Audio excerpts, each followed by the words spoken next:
Hi guys, once again welcome back to my YouTube channel. ఈరోజు మనం తిరుపతి నుంచి బెంగళూరుకి కొత్త బండిలో నీట్గా వెళ్ళిపోతున్నాం. గైస్, టైం 5:12 అవుతుంది. మనం ఇప్పుడు ఇక్కడ తిరుపతి నుంచి బయలుదేరినాము. ఇక్కడ తిరుపతిలో సాయిబాబా గుడి ఇది. ఓం సాయినాథాయ నమః అనుకోండి అందరు కూడా. మంచిది గైస్. ఇదే శ్రీ రాముల వారి దేవాలయం. ఇక్కడ తిరుపతిలో చాలా ఫేమస్ ఇది. చాలా పెద్ద హిస్టరీ ఉంది ఈ టెంపుల్కి. ఎప్పుడన్నా చూపిస్తాను ఈ టెంపుల్ని. ఈ రూట్లో ఎందుకు వచ్చినారంటే కొంచెం దగ్గర అవుతుందని చెప్పి, అట్లానే అన్నీ చూపించవచ్చు అని చెప్పి. గైస్, ఈ ఏరియాని బాలాజీ కాలనీ అంటారు. మనం ఇక్కడ నుంచి స్ట్రైట్గా వెళ్ళిపోవడమే. ఇంకా బెంగళూరు అంటే చాలా ఖాళీగా ఉన్నాయి రోడ్స్ అన్నీ కూడా, ఎందుకంటే మార్నింగ్ కదా, ఇంకా 5:30 అవుతుంది అంతే టైము. ఈ లెఫ్ట్ సైడ్లో ఉండేది మ్యూజిక్ కాలేజ్ అంటారు. చాలా ఫేమస్ మ్యూజిక్ కాలేజ్ ఇది. అసలుగా ఈ పక్కకు వస్తే ఒకవేళ బస్సెస్ ఈ లెఫ్ట్లో వెళ్తాయి, లేదంటే అసలు ఈ రూట్లోనే రావు. ఎందుకంటే ఈ పక్క ఎక్కువ ట్రాఫిక్ ఉంటుంది కాబట్టి బైపాస్ నుంచే వెళ్ళిపోతాయి.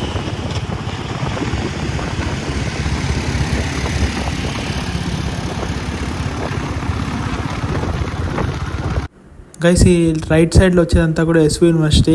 దాదాపుగా ఇక్కడి నుంచి ఇంకొక 6-7 కిలోమీటర్స్ పైన ఉంటుంది. మొత్తం అంతా క్యాంపసే, యూనివర్సిటీ క్యాంపసే. ఈ లెఫ్ట్ సైడ్లో వచ్చే తారక రామ స్టేడియము. నేను ఆల్మోస్ట్ నా బీటెక్ 4 years అంతా కూడా నేను ఇక్కడే ఫుట్బాల్ ఆడుతుంటే. ఎప్పుడన్నా ఆ వీడియో కూడా పెడతాను, తారక రామ స్టేడియంలో నేను ఫుట్బాల్ ఆడే వీడియో. ఎంత ఖాళీగా ప్రశాంతంగా ఉంది రోడ్డు. ఈ టైంలో చాలా బాగుంది రైడ్ అంతా కూడా. మ్యాక్సిమం ఎండ కాకముందే బెంగళూరు చేరుకోవాలనేది నా ప్లాన్. చూద్దాం ఎంత తొందరగా, ఎంత స్పీడ్గా వెళ్ళగలుగుతామో. గైస్, ఫైనల్గా హైవే ఎక్కేసాము.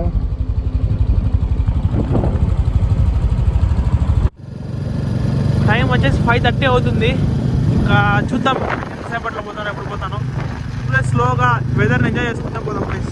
జనరల్గా తిరుపతి ఎప్పుడు చాలా వేడిగా ఉంటుంది, కాకపోతే మార్నింగ్ టైమ్స్ కదా, చాలా ప్రశాంతంగా ఉంది. సూపర్గా ఉంది అసలు. ఆ తిరుమల హిల్స్ చూసారా ఎంత అందంగా ఉన్నాయో చూడ్డానికి. గైస్, ఇప్పుడు ఈ వీడియో చూసేవాళ్ళు ఎవరైనా సోలో ట్రిప్స్ వెళ్ళాను ఎక్కడికన్నా అంటే, అది నో మ్యాటర్ 100 kilometers కానీ 200 kilometers కానీ ఎంతైనా సరే. ఇప్పుడు తిరుపతి నుంచి ఆల్మోస్ట్ మనం 250 kilometers వెళ్తున్నాము.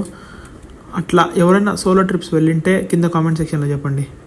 ఇంకొకటి ఏంటంటే, ఈ బైక్ తీసుకొని 3 days అవుతుంది. ఇప్పుడు బెంగళూరుకి వెళ్తున్నాం కదా, ఇంకా ఫస్ట్ సర్వీస్ కూడా అవ్వలేదు. గైస్, ఈ లెఫ్ట్లో కనిపిస్తున్నది అట్మాస్ఫియర్ సెంటర్. ఇక్కడ అట్మాస్ఫియరిక్ చేంజెస్, తర్వాత సీ ప్రెషర్ ఇవన్నీ గమనిస్తారు. ఇప్పుడు మళ్ళీ ముందు టాపిక్ వద్దాం. షోరూంలో వచ్చేసి 60-70 kilometers కంటే ఎక్కువ స్పీడ్ వెళ్ళొద్దన్నారు. సో ఒక 60 మెయింటైన్ చేస్తున్నాను అంతే. ఒక 80 మ్యాక్స్ స్పీడ్ అంతే నేను పోయేది, అంతకంటే ఎక్కువ నేను పోను. గైస్, అప్పుడే మనం చిత్తూరుకి వచ్చేసాము. ఇంకా 5 kilometers ఉందంతే. తిరుపతి నుంచి ఆల్మోస్ట్ 70-75 kilometers అట్లా వస్తుంది చిత్తూరు. ఇప్పుడు లెఫ్ట్ తీసుకుంటే చెన్నై వస్తుంది, రైట్ తీసుకుంటే బెంగళూరు వస్తుంది. కాకపోతే చెన్నైకి ఈ దారిలో ఎవరు రారు, ఎందుకంటే కొంచెం దూరం. తిరుపతి నుంచి ఆల్మోస్ట్ 130 kilometers ఉంటుంది అంతే. చిత్తూరుకి వచ్చి వెళ్తే 158 అని చూపిస్తుంది. ఇప్పుడు మనం రైట్ తీసుకుంటే బెంగళూరు 178 kilometers అని ఉంది.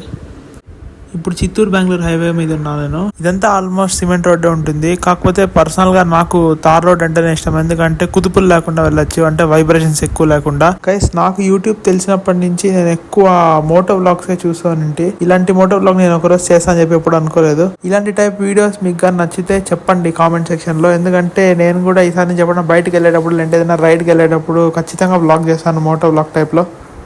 గైస్, ఇది వైఎస్ఆర్ స్టాచ్యూ. అసలుకి గుర్తుపట్టలేనట్టుగా ఉంది కదా. మామూలుగా రియాలిటీలో ఇంకో రకంగా ఉంటాడు వైఎస్ఆర్. పొలం దాటేసాం కలిసి మనం.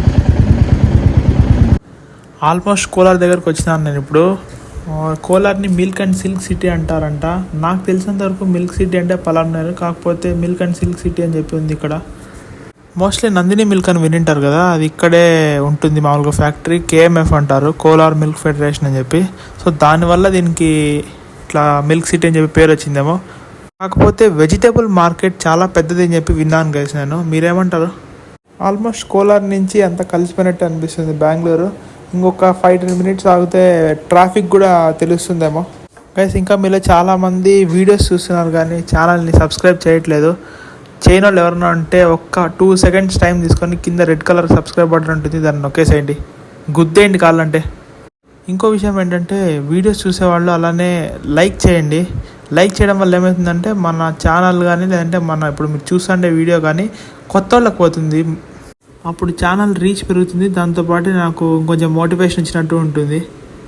గైస్ నేను స్టార్ట్ అయ్యి ఆల్మోస్ట్ 3 hours అయిపోయింది. ఎండ కూడా వచ్చేసింది. ఇక్కడ ఈ లెఫ్ట్లో కనిపిస్తుందంతా కూడా కోలార్ టౌనే ఉన్నట్టుంది. గైస్ ఇక్కడ ఫుల్ గాలి వస్తుంది. మన టైం ఎట్లుంటుందంటే నేను కూర్చొని నాకు గాలి కావాలనుకున్నప్పుడు మాత్రం గాలి రాదు, కానీ బండ్లో పోయేటప్పుడు మాత్రం డిస్టర్బింగ్గా గాలి వస్తూ ఉంటుంది. బెంగళూరు 69 kilometers అంటే బాగా ఎండ వచ్చేసింది. నేను ఇంకా ముందుగానే చేరిపోతానేమో అనుకున్నా. గైస్ చూసానంటే ఇదే కోలార్ మార్కెట్, చాలా పెద్ద మార్కెట్, ఇది బిగ్గెస్ట్ మార్కెట్. అక్కడ పోతే అంతవరకు ఉంది, చూద్దాం.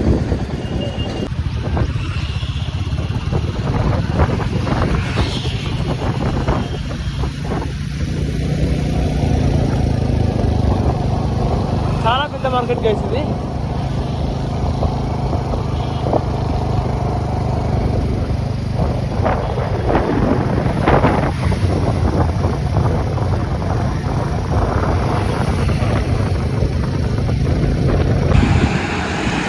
గైస్ ఇక్కడ మీరు ఈ పగిలిపోయిన కొండలు చూస్తున్నారు కదా మొత్తం అంతా, దీని బ్యాక్ స్టోరీ ఏంటంటే ఒకప్పుడు కొన్ని ఇయర్స్ బ్యాక్ ఇక్కడ బెండకాలు అర్త్ క్వేక్ అని చెప్పి ఒకటి వచ్చిందంట. అర్త్ క్వేక్ మీనింగ్ మీకు పర్ఫెక్ట్ గా తెలియాలంటే పాస్ చేసి చదవండి.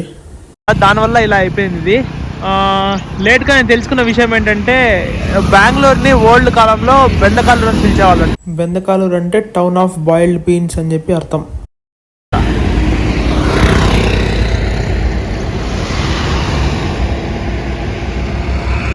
గైస్ ఇప్పుడు మీకు ఎదురుగా కనిపించేది శాటిలైట్ రింగ్ రోడ్ అంటారు, అదే పెరిఫెరల్ రింగ్ రోడ్ ఎక్స్టెన్షన్. ఇది చాలా బ్యూటిఫుల్గా ఉంటుంది. మనం ఆల్మోస్ట్ బెంగళూరులోకి ఎంటర్ అయిపోయినాము. ఇది దాటిందంటే మొత్తం ఇంకా ముందర హౌస్కోటేనే. ఇది రీసెంట్ టైమ్స్లోనే కన్స్ట్రక్షన్ చేసినారు. చాలా బ్యూటిఫుల్గా ఉంటుంది చూడడానికి. ఈ లెఫ్ట్లో రైట్లో అంతా ఆ రోడ్డుకి కిందంతా కూడా మొత్తం గార్డెన్ లాగా పెంచేస్తున్నారు. అసలు చూడడానికి ఎంత పెద్దగా ఉంది కదా. నాకు తెలిసి ఇది 10 lane రోడ్ ఇది. ఇప్పుడు లెఫ్ట్ వెళ్తే హొసూర్, రైట్ వెళ్తే మళ్ళీ బెంగళూరు సిటీ. ఇదంతా చూస్తుంటే ఏదో దుబాయ్ సిటీని చూసినట్టుంది. చాలా పెద్దగా ఉంది ఇదంతా కూడా. ట్రాఫిక్ ఇష్యూస్ దీనివల్ల కొంచెం రెడ్యూస్ అవుతాయేమో ఎలక్ట్రానిక్ సిటీ సైడ్, చూడాలి. మళ్ళీ ఇలానే ముందుకెళ్ళి లెఫ్ట్ తీసుకుంటే డైరెక్ట్ గా ఎయిర్పోర్ట్ వెళ్ళిపోవచ్చు. అదే దేవనల్లి అంటారు కదా ఎయిర్పోర్ట్, అది. మనం హొస్కోటే దాటేసి కూడా ముందరకు వచ్చేసినాము. ఇప్పుడు లెఫ్ట్ తీసుకుంటే వైట్ ఫీల్డ్ వస్తుంది. ఇంకా వైట్ ఫీల్డ్ నుంచి కనెక్ట్ అవుతా మా ఏరియాకి వెళ్ళిపోవచ్చు. గైస్ ఈ వీడియో మీకు ఇక్కడ వరకు నచ్చినట్టయితే ఖచ్చితంగా లైక్ చేయండి, షేర్ చేయండి మీ ఫ్రెండ్స్ అందరికీ కూడా. అలానే నెక్స్ట్ వీడియోతో మీ ముందర ఉంటా. Bye guys.